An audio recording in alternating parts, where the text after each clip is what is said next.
Spencer Lewis here for Inside Track. We're in the Sunset Speedway pit area.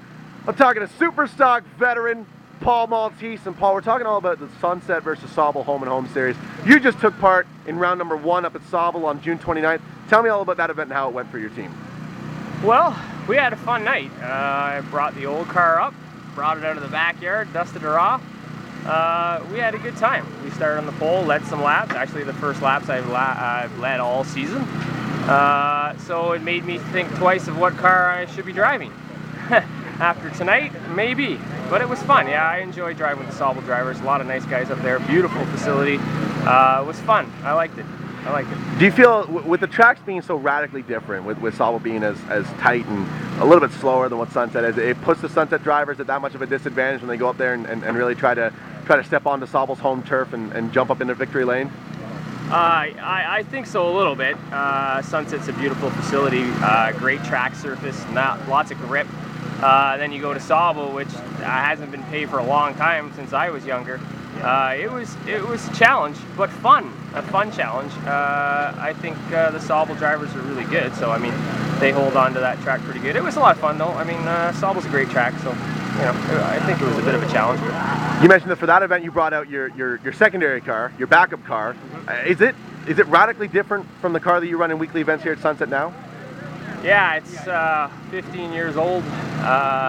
No low bolts, stock shocks, stock mounts. Yeah, it's a lot different. I really am surprised it even competes compared to what's in this car. But this car just doesn't react. I don't know what's wrong with it. Yeah, there's a lot different, but it was still fun. Now, your newer car was built as the rules began sort of evolving in the super stock division, where they moved away from being a traditional Thunder car into being a lot closer to a late model. And do you feel as though your driving style works better with the older style car than it does with this newer beast that you've got? Yeah, that's a good question. I don't know. I'll be honest. I've never driven anything but my own stuff, so I don't really know. I mean, the new car just doesn't work. Simple as that. I've tried everything. It just doesn't. It's a different chassis. It's a different year. It's an older chassis. I've never built an older chassis. That's the first mid-70s chassis I've ever owned and built. I think maybe just the metrics just suit my driving style, maybe. I'm not sure. Now, I want to talk about round 2 of the series, round 2 of 2, when the Sauble cars come down to Sunset. Have you made a decision what chassis you're going to pull out to try and compete with the Sauble cars next Saturday? No, I haven't made a decision. That is a big decision that we're going to see over the week. If I had my decision, I think I'll be just driving the old car. Had a lot of fun.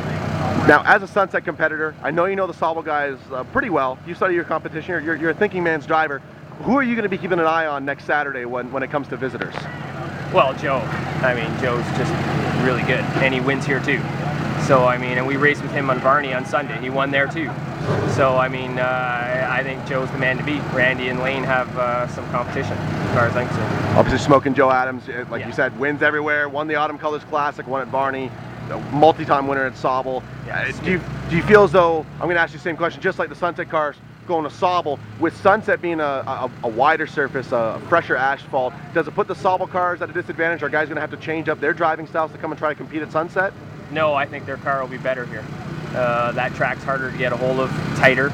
So when you come here, this track's faster. Corners aren't as tight. Your car is even better here probably than what you would be at home. That's what I would think. Now, I know that you're a small family-run operation. You know, there's no endless amount of money here. There's just a lot of hard work, a lot of help. I know it's not possible without all the right people. Go ahead and thank the folks that get you to the racetrack every Saturday. Well, my wife, my son, big help. My crew, Scott Dixon, he helps me a lot. Warren, his son, helps me. All family, all close friends.